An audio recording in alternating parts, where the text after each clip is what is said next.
राधे राधे, जय श्री कृष्णा। मैं सीमा सिंह बड़ों को चरण इस पर, छोटों को प्यार और बराबर वालों को तहे दिल से नमस्कार करती हूँ। आज मैं आपको ज्येष्ठ मास के महात्म्य का अंतिम 30वां अध्याय सुनाने जा रही हूँ।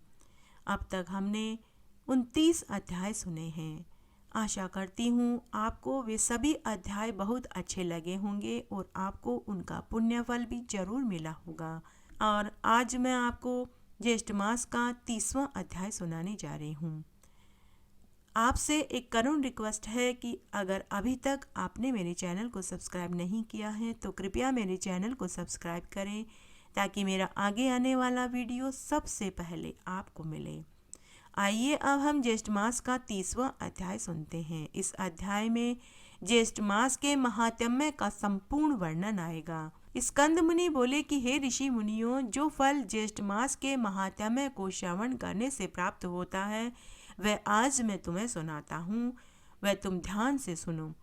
हे ऋषि मुनियों, जो फल 100 यज्ञों के करने से नहीं मिलता वही फल ज्येष्ठ मास के संपूर्ण महात्म्य को सुनने से मिल जाता है।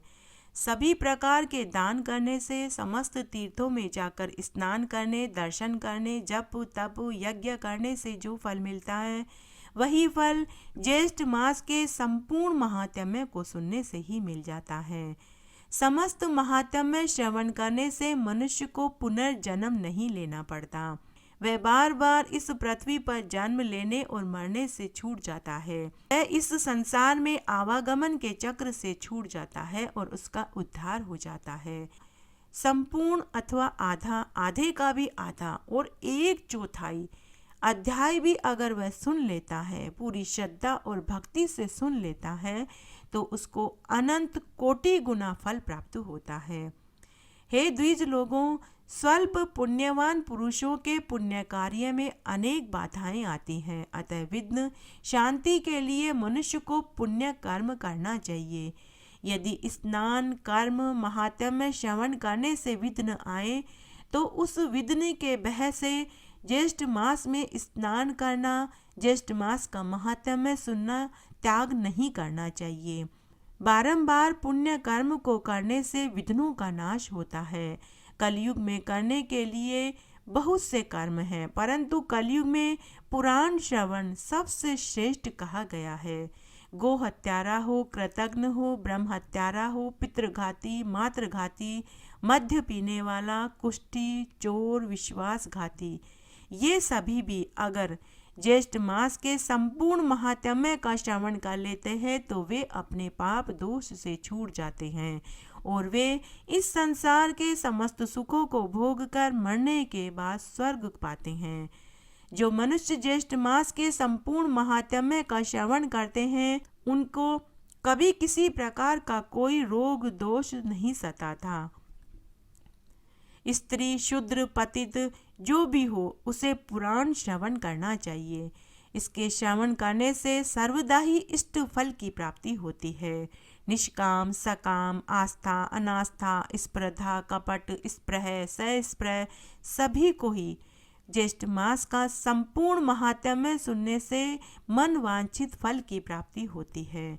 भक्तिहीन होकर भी अगर कोई पुराण का श्रवण कर लेता है तो श्रवण करने मात्र से ही उसे मरने के बाद स्वर्ग की प्राप्ति होती है। जो मनुष्य ज्येष्ठ मास के संपूर्ण महात्म्य को सुनते हैं वे इस लोक में समस्त सुख और परलोक में मुक्ति को पाते हैं। जो मनुष्य ज्येष्ठ मास के संपूर्ण महात्म्य को सुनते हैं वे मरने के बाद स्वर्ग में इंद्र के समान सुख भोगते हैं। वे तीनों लोकों में पूजनीय होते हैं। पापों को नष्ट करने वाला, मुक्ति और भुक्ति को देने वाला एकमात्र यह ज्येष्ठ मास है। ज्येष्ठ मास का महात्म्य सुन लेने मात्र से वह विष्णु भगवान का प्रिय बन जाता है। जो पूरे नियम धर्म से ज्येष्ठ मास के महात्म्य को सुनते हैं उसके फल का वर्णन तो ब्रह्मा आदि देवता करने में भी असमर्थ है। जो मनुष्य धर्म परायण होकर ज्येष्ठ मास में दूसरों का अन्न नहीं खाते उन व्यक्तियों को चांद्रायण व्रत करने जितना फल मिलता है। भगवान विष्णु दान से इतने प्रसन्न नहीं होते जितने कि ज्येष्ठ मास का महात्म्य सुनने वालों से प्रसन्न होते हैं। जो मनुष्य ज्येष्ठ मास के संपूर्ण महात्म्य को सुनते हैं उनके कुटुंब का उद्धार हो जाता है। उनको 7 दीप दान करने जितना फल मिलता है। भगवान विष्णु बड़े ही दयावान और क्षमावान हैं। श्रद्धा पूर्वक या अज्ञानतावश भी यदि कोई ज्येष्ठ मास के महात्म्य को सुन लेता है और पूरे ज्येष्ठ मास में स्नान, व्रत, दान पुण्य के साथ रात्रि जागरण में समय बिताता है, उसे अक्षय फल की प्राप्ति होती है। जो मनुष्य ज्येष्ठ मास में भगवान विष्णु का स्मरण, ध्यान, पूजन कर लेता है वह सभी क्लेशों और पापों से मुक्त हो जाता है। मनुष्य को अगर मनवांछित फल पाने की इच्छा है तो उसे ज्येष्ठ मास के संपूर्ण महात्म्य को जरूर सुनना चाहिए। जो फल कठिन तपस्या करने, पवित्र तीर्थों में जाकर स्नान करने, अश्वमेध यज्ञ, राजसूय यज्ञ करने से मिलता है, वही फल ज्येष्ठ मास के महात्म्य को सुनने से ही मिल जाता है। कोई भी व्यक्ति अनायास ही या अनजाने में या अज्ञानतावश भी ज्येष्ठ मास के महात्म्य का आधा चौथाई भाग भी सुन लेता है तो उसे यम के दुख नहीं देखने पड़ते। मरते समय उसे धर्म राज्य दिखाई नहीं देते। मरते समय की पीड़ा उन्हें नहीं भोगनी पड़ती। मरने के बाद उन्हें लेने के लिए विष्णुदूत देव विमान लेकर आते हैं। जो मनुष्य ज्येष्ठ मास में भगवान विष्णु और भगवान शिव के अलावा कृष्ण भगवान, वामन भगवान की भी पूजा कर लेते हैं तो उन्हें कुबेर का खजाना मिलता है। ज्येष्ठ मास में शंख, चक्र, गदाधारी विष्णु भगवान की पूजा धूप, दीप, नैवेद्य से करनी चाहिए। जो फल गंगा स्नान करने, पवित्र तीर्थों में स्नान करने, सूर्य चंद्र ग्रहण, प्रयाग, केदार, काशी, कुरुक्षेत्र में स्नान करने से मिलता है, वही फल ज्येष्ठ मास में ज्येष्ठ महात्म्य को सुनने से ही मिल जाता है। जो फल बछड़ा युक्त गाय दान करने से मिलता है, वही फल ज्येष्ठ मास के संपूर्ण महात्म्य को सुनने से मिल जाता है। उस मनुष्य को कोटि देवताओं का आशीर्वाद मिलता है। मैंने अपने चैनल पर ज्येष्ठ मास का संपूर्ण महात्म्य एक साथ डाल रखा है। अगर आप संपूर्ण महात्म्य एक साथ सुनना चाहते हैं तो मैं डिस्क्रिप्शन बॉक्स में उनका लिंक छोड़ दूंगी। आप वहां से संपूर्ण ज्येष्ठ मास का महात्म्य सुनकर पुण्य लाभ कमा सकते हैं। स्कंद मुनि ऋषि मुनियों को इस अध्याय में पापनाशिनी कथा सुनाते हैं। वो इस प्रकार है। एक बार प्रथम द्वारिकापुरी में देव शर्मा नाम का एक ब्राह्मण अपने कुटुंब कबीले के साथ रहता था। वह ब्राह्मण वेद शास्त्र व विद्या से हीन था। वह चोरी चकारी करके अपने परिवार का पालन पोषण करता था। वह ब्राह्मण ब्रह्म कर्म, प्रेत कर्म, दुष्ट कर्म करता था। वह चोरी के नियत से एक स्थान से दूसरे स्थान की यात्रा भी किया करता था। तब एक बार की बात है कि ज्येष्ठ का महीना चल रहा था। वह एक रमणीक नगर में पहुंच गया। उस नगर के सभी लोग ज्येष्ठ स्नान करने गोमती नदी पर जाते। वहां वे स्नान आदि करके पूजा पाठ दान करते थे और फिर वहीं पर ही विष्णु भगवान के मंदिर में दर्शन करने जाते और पूजा करते। उस विष्णु भगवान के मंदिर में व्यास जी ज्येष्ठ मास के महात्म्य को सुना रहे होते थे तो गांव के लोग वहीं उनके पास बैठकर ज्येष्ठ मास के महात्म्य को सुनते थे। फिर सभी गांव वाले व्यास जी को खूब दान दक्षिणा स्वर्ण दान करते।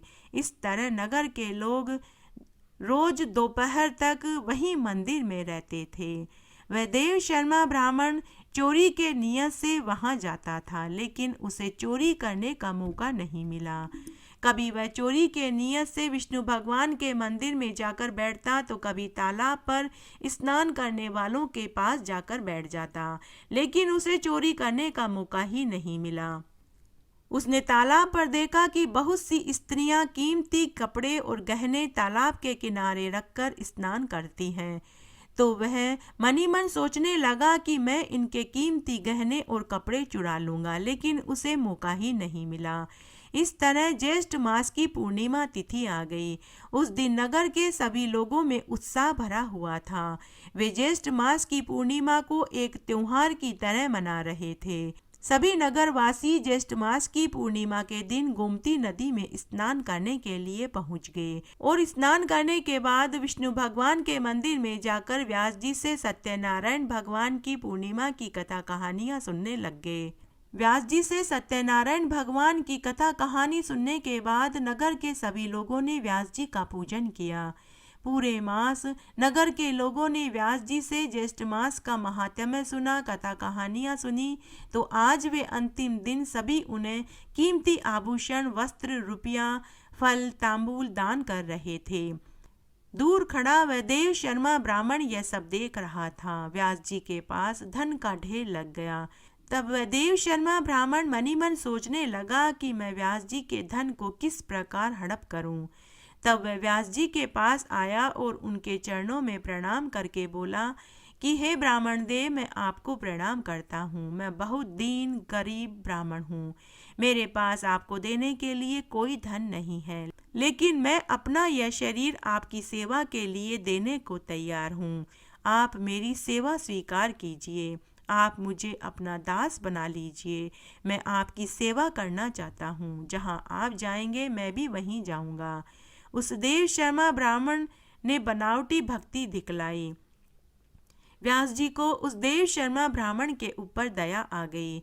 सूर्यास्त होने पर सभी लोग अपने अपने घर चले गए। वहाँ सिर्फ व्यास जी और वह देव शर्मा ब्राह्मण ही रह गए। तब व्यास जी ने उस देव शर्मा ब्राह्मण को अपना शिष्य बना लिया और कहा कि हे ब्राह्मण, तुम इस धन की गठरी को अपने सिर पर रखकर मेरे साथ साथ मेरे घर तक चलो। तब वह कपटी ब्राह्मण धन की गठरी को खुद के सिर पर रखकर गर्दन नीचे करके व्यास जी के साथ पैदल पैदल चलने लगा।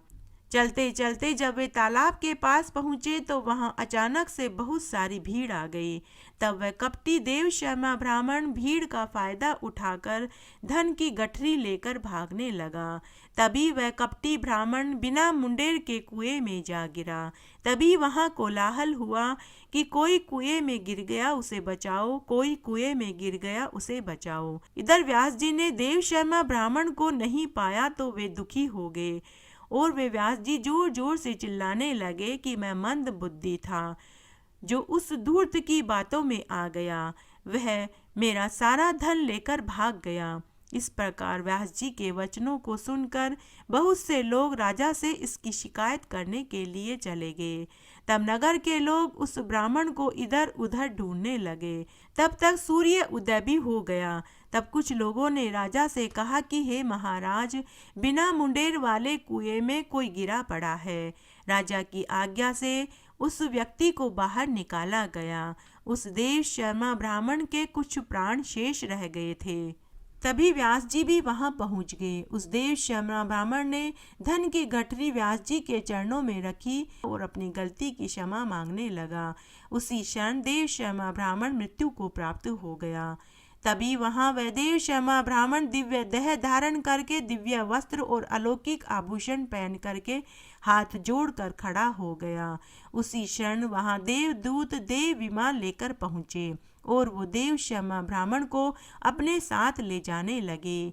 वहां खड़े सभी पुरवासी आश्चर्यचकित होकर देखने लगे। तब वह देव शर्मा ब्राह्मण पूर्ववासियों से बोला कि यह सब कुछ आपकी कृपा से मुझे प्राप्त हुआ है। पूरे ज्येष्ठ मास में मैंने आपको ज्येष्ठ स्नान करते और ज्येष्ठ मास के महात्म्य को सुनते हुए देखा। यह मुझे उसी का फल प्राप्त हुआ है। तब सभी ने ज्येष्ठ मास और ज्येष्ठ मास के महात्म्य की प्रशंसा करी। उस नगर के सभी लोगों को मरने के बाद स्वर्ग ही मिला, क्योंकि उन्होंने पूरे ज्येष्ठ मास में स्नान किया और ज्येष्ठ मास के महात्म्य को सुना। तब स्कंद मुनि बोले कि हे ऋषि मुनियों, मैंने तुम्हें ज्येष्ठ मास का संपूर्ण महात्म्य सुनाया। जो भक्ति भाव से ज्येष्ठ मास के महात्म्य का श्रवण करते हैं उनके भाग्य का हमेशा उदय होता है। स्कंद मुनि आगे बोले कि हे ऋषि मुनियों, जो व्यक्ति ज्येष्ठ मास के महात्म्य का श्रवण नहीं करते, त्रिविक्रम भगवान का पूजन नहीं करते, पूरे ज्येष्ठ मास में दही चावल का दान ब्राह्मण को नहीं करते, वे अगले जन्म में गूंगे बहरे पंगु होते हैं। इसमें कोई संदेह नहीं है। सभी ऋषि मुनि ज्येष्ठ मास का संपूर्ण महात्म्य सुनने के बाद स्कंद मुनि के ऊपर फूलों की बरसात करने लगे। तो कुछ लोग उनका पूजन करने लगे तो कुछ लोग उत्साह से नाचने लगे। इस अध्याय में आज मैं आपको एकादशी की एक कहानी सुनाने जा रही हूँ। एक बार एक बहुत छोटा सा गांव था। उस गांव में एक बुढ़िया माई अपने बेटा बहू के साथ रहती थी। बुढ़िया माई हर एकादशी का व्रत करती। एक बार की बात है, जब एकादशी का व्रत आया तो बेटा बहू अपनी माँ से बोले कि माँ, आप एकादशी का व्रत क्यों करते हो, इसका हमें क्या फल मिला। तो बुढ़िया माई बोली कि बेटा, भगवान ने हमें आज तक कोई दुख नहीं दिया।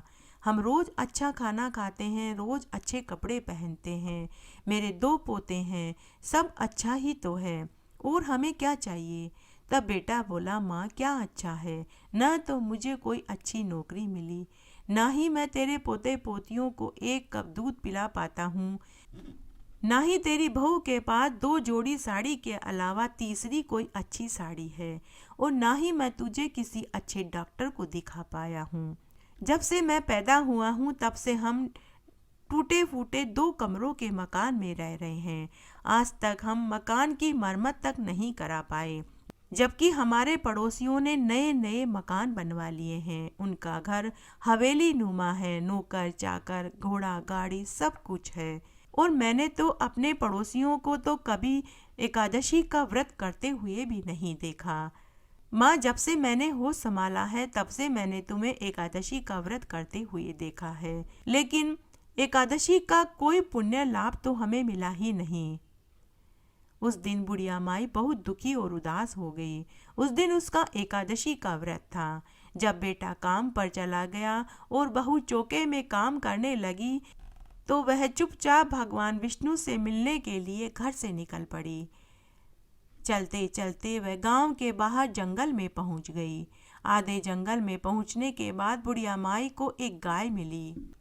उस गाय को बच्चा होने वाला था। वो दर्द से तड़प रही थी। कोई भी गाय के पास नहीं था। बुढ़िया माई गाय के पास जाकर बैठ गई। तब गाय बुढ़िया माई से बोली कि अरे माई, तुम इस घने जंगल में कहाँ जा रही हो।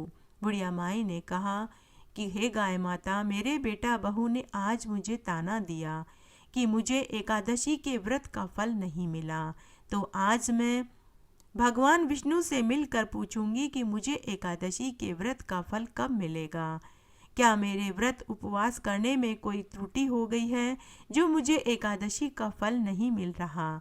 तब गाय माता बोली कि हे बुढ़िया माई, अगर तुम्हें भगवान विष्णु मिल जाए तो क्या तुम मेरे दुख का निवारण भी पूछ लोगी। मैं 2 दिन से तड़प रही हूँ, मेरा बच्चा नहीं हो रहा है, मुझे प्रसव पीड़ा हो रही है, मैं ये दुख नहीं झेल पा रही हूँ। तब बुढ़िया माई ने कहा, हे गाय माता, मुझे भगवान विष्णु मिलेंगे तो मैं तुम्हारे दुख का निवारण जरूर पूछ लूँगी। इस तरह बुढ़िया माई वहाँ से आगे चल दी। आगे जाने पर बुढ़िया माई को एक नाग मिला। वह नाग खुदी की कैंचुली में फंसा हुआ था। वह जितना निकलना चाहता वह उतना ही उसमें फंसता जा रहा था। जैसे ही उस नाग देवता ने बुढ़िया माई को देखा तो वह बोला कि अरे बुढ़िया माई, तू कहाँ जा रही है। बुढ़िया माई ने कहा कि मैं भगवान से मिलने जा रही हूँ ताकि मैं अपने दुख का निवारण पूछ सकूँ। नाग देवता ने कहा कि बुढ़िया माई, जब भगवान तुझे मिल जाए तो मेरे दुख का निवारण भी पूछ लेना। हे बुढ़िया माई, मैं 100 साल की उम्र पार कर चुका हूँ, मैं मरना चाहता हूँ, लेकिन न तो मैं रेंग सकता हूँ, न ही मैं करवट ले सकता हूँ, न ही मैं खुद की भूख मिटाने के लिए किसी का शिकार कर सकता हूँ। मैं खुद ही की कैंचुली में फंसा हुआ हूँ। मैं जितना इससे छूटना चाहता हूँ उतना ही मैं इसमें फंसता जा रहा हूँ। क्या तुम मेरे इस दुख का निवारण पूछ लोगी। बुढ़िया माई ने कहा कि जरूर पूछ लूँगी। इस तरह बुढ़िया माई वहाँ से भी आगे चलती। चलते चलते शाम हो गई, घना जंगल आ गया। तब बैकुंठ में बैठे भगवान विष्णु और माता लक्ष्मी यह सब देख रहे थे। माता लक्ष्मी ने भगवान विष्णु से कहा कि हे देव, वह बुढ़िया माई आपसे मिलने के लिए घर से निकल पड़ी है और वह घने जंगल में पहुंच गई है। अगर इसे यहाँ पर कोई जंगली जानवर खा जाएगा तो इसका पाप दोष आपको ही लगेगा, इसलिए आपको उस बुढ़िया माई को दर्शन देना ही चाहिए। तब भगवान विष्णु ने एक बूढ़े ब्राह्मण का वेश बनाया और पीपल के पेड़ के नीचे आकर बैठ गए। तभी बुढ़िया माई उधर से गुजरी। ब्राह्मण वेश में भगवान विष्णु बोले कि अरे बुढ़िया माई, कहाँ जा रही है? आगे तो भयानक जंगल है, आगे खूंखार जानवर मिलेंगे। तब बुढ़िया माई बोली कि हे ब्राह्मण देवता, आज तो मैं भगवान से मिलकर ही घर जाऊंगी। भगवान से मैं अपने दुखों का निवारण पूछूंगी। तब भगवान वेश में ब्राह्मण देव बोले कि बुढ़िया माई, अगर वास्तव में तुझे भगवान मिल गए तो तू पहचानेगी कैसे? बुढ़िया माई बोली कि मैं जरूर पहचान लूंगी। मेरे मधुसूदन, मेरे माधव भगवान, गले में वैजयंती माला, सुदर्शन चक्रधारी, पीताम्बर पहने हुए, केसरिया वस्त्र ओढ़े हुए शेषनाग की शैया पर विराजमान होते हैं और माता लक्ष्मी उनके पांव दबा रही होती है। वे जगत के पालनहार ऐसे हैं मेरे भगवान विष्णु। तब वह बुजुर्ग ब्राह्मण बोला कि बुढ़िया माई, मैं ही भगवान हूँ, तू मांग, तुझे क्या चाहिए? तो बुढ़िया माई बोली कि अगर आप ही भगवान हैं तो मुझे आप पहले दर्शन दीजिए। क्या मेरी पूजा भक्ति व्रत में कोई गलती हो गई है जो आप मुझे दर्शन नहीं देते हैं? तभी भगवान ने साक्षात बुढ़िया माई को दर्शन दिए। बुढ़िया माई भगवान के चरणों में गिर पड़ी और बोली कि हे भगवान, अब मुझे कुछ नहीं चाहिए, मुझे आपके दर्शन हो गए, मेरा जीवन सफल हो गया, मेरा एकादशी का व्रत सफल हो गया, अब मैं और कुछ नहीं चाहती। अब अगर मेरे बेटा बहू भी मुझे ताने देंगे तो मैं वे ताने हंस कर सह लूंगी। तब भगवान बोले कि बुढ़िया माई, तू वापस घर जा, तेरा घर अन्न धन के भंडार से भर जाएगा, तेरे बेटे को अच्छी नौकरी लग जाएगी और तेरा घर सुंदर महल हो जाएगा। तब बुढ़िया माई ने भगवान की चरण धूलि अपने आंचल में बांधी और रास्ते में मिले दुखी लोगों के दुख का निवारण पूछा। तब बुढ़िया माई ने नाग देवता के दुख का निवारण पूछा। तब भगवान बोले, बुढ़िया माई, तुम उस नाग की पीठ सहला देना, वह कैंचुली से आज़ाद हो जाएगा, उसकी मुक्ति हो जाएगी। और तुम गाय के पेट पर मेरी चरण धूलि लगा देना, उसका पेट सहला देना, उसका प्रसव भी सफलतापूर्वक हो जाएगा। वे दोनों ही अपने पूर्व जन्म के कर्मों का दुख भोग रहे हैं। और भगवान विष्णु ने बुढ़िया माई को आशीर्वाद दिया और अंतर्ध्यान हो गई। बुढ़िया माई भगवान की चरण धूलि लेकर वापस अपने घर की ओर चल दी। सबसे पहले उसे नाग देवता मिला। नाग देवता ने बुढ़िया माई से कहा कि बुढ़िया माई, तुझे भगवान मिले, क्या तूने मेरे दुख का निवारण पूछा? तो बुढ़िया माई बोली कि हाँ, मुझे भगवान के दर्शन हुए और मैंने तुम्हारे दुख का निवारण भी पूछ लिया है। ऐसा कहकर बुढ़िया माई ने डरते डरते नाग की पीठ सहलाई। तभी सहलाते सहलाते नाग कैंचुली से आज़ाद हो गया। तब बुढ़िया माई जाने लगी तो नाग देवता ने बुढ़िया माई को कहा कि बुढ़िया माई, तूने मुझे मुक्ति दी, मैं तुझे नागमणि देता हूँ। तूने मुझे जीवन दान दिया है तो मैं तुझे ये नागमणि देता हूँ। बुढ़िया माई ने कहा कि हे नाग देवता, मैं इस नागमणि का लेकर क्या करूँगी? तब नाग देवता ने कहा कि बुढ़िया माई, तू इससे जो भी चीज़ मांगेगी वही आ जाएगी, तेरी सारी गरीबी दूर हो जाएगी। लेकिन तुम कभी भी लालच मत करना, धन का सदुपयोग करना, गरीबों की मदद करना, अनाथ आश्रम खुलवाना, कुएं तालाब खुदवाना। जब तक तुम इस मणि का सदुपयोग करेगी यह तुम्हारे साथ रहेगी, और जिस समय भी तुमने लालच किया यह मणि खुद ब खुद गायब हो जाएगी। बुढ़िया माई ने मणि पल्लू में बांधी और नाग देवता को धन्यवाद दिया। तभी नाग देवता की मुक्ति हो गई और वह दिव्य देह धारण करके नागलोक में चला गया। तब बुढ़िया माई नागमणि लेकर आगे चल दी। आगे जाने पर उसे वही गाय मिली। बुढ़िया को देखते ही गाय माता प्रसव के दर्द से कराते हुए बोली कि बुढ़िया माई, क्या तुझे भगवान मिले? क्या तुमने मेरे दुख का निवारण पूछा? तो बुढ़िया माई ने गाय से कहा कि हे गाय माता, मुझे भगवान के दर्शन हुए और मैंने तुम्हारे दुख का निवारण भी पूछा। तब बुढ़िया माई ने भगवान की चरण धूलि गाय के पेट पर लगाई और गाय का पेट धीरे धीरे सहलाने लगी।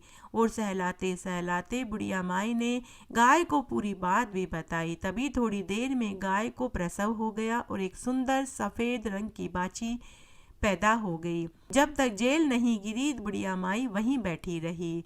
जब गाय और गाय का बच्चा दोनों सुरक्षित हो गए तो बुढ़िया माई अपने घर जाने लगी। बुढ़िया माई जब जाने लगी तो गाय माता बोली कि बुढ़िया माई, तू मुझे और मेरे बच्चे को अकेला छोड़कर कहाँ जा रही है?